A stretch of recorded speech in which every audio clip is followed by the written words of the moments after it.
Okay, there's that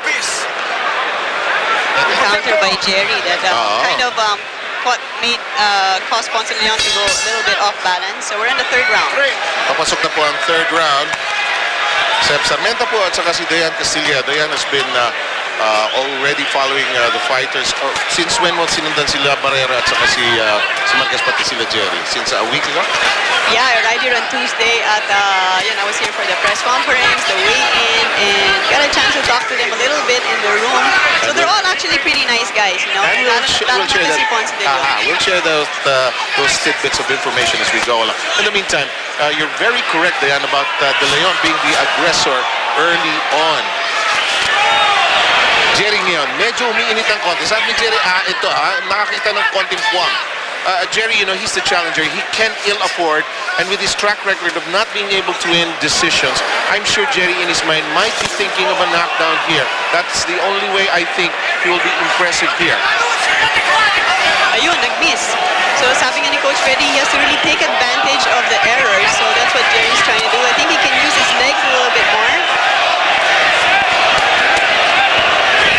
Gerry is trying to measure the strength of De Leon, which he has really not thrown that many big punches so far. Round 3 with 1 minute and 40 seconds remaining.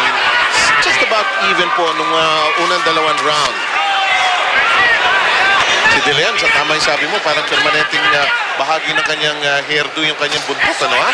Actually, ang sabi niya, mas mahaba yan. Kaya lang, yun, nakakonect sa kanan si Penalosa. That was a good hit. Ano sabi mo yung sa buhok? Oo, yung buhok. Ang sabi niya, actually, mas mahaba pa yan. Pero, pinuto na niya dahil it was bothering him.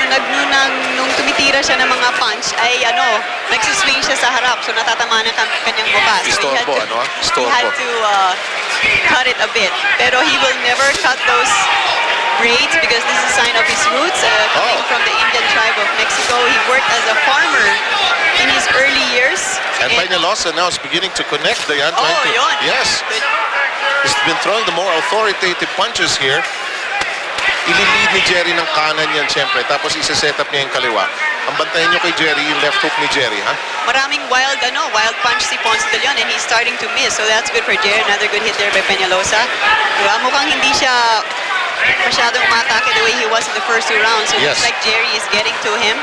Trying to be a little more cautious now. Alam mo, boksingero, pag tinamaan na, medyo, sandali. Hindi tayo papasok agad. And Gerry, of course, I think De Leon also respects him as a former world champion. And just being the senior citizen, kuya na niya ito eh. Oo, he was actually saying throughout the week na talagang nirerespeto niya si Penalosa. He knows he's a very smart fighter and a very experienced fighter. Oh, good point, yes. As we wind down into the final seconds of the third round, De Leon now reeling just a bit here. And that'll do it for round 3. Oh, good round for Gerry. Kasi wala naman nakaschedule. Tiningnan lang nila yung weigh-in area. Kung ano yung tsura. Dahil syempre, ayaw na nila sa hotel room siguro. Labas tayo. Lakad tayo. Actually, this whole week, the boxers really pretty much try to stay in their hotel room to preserve themselves. Pero syempre, once in a while, they like to go for a breather, take a walk. At saka, nakakasawa eh.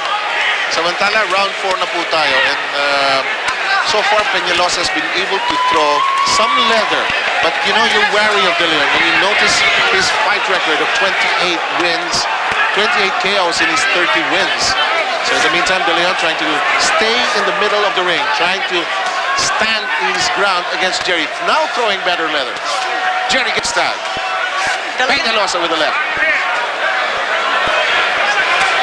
Talagang they have high hopes for Ponce de Leon. They're saying that he could be the next Mexican superstar like Barrera, Morales. Very impressive in the last 6 years that he's been a professional. He's now under Golden Boy Promotions.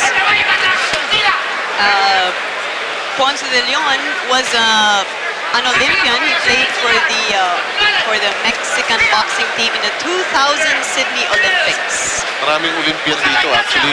Kanina si Hawkins won by maybe an unpopular decision.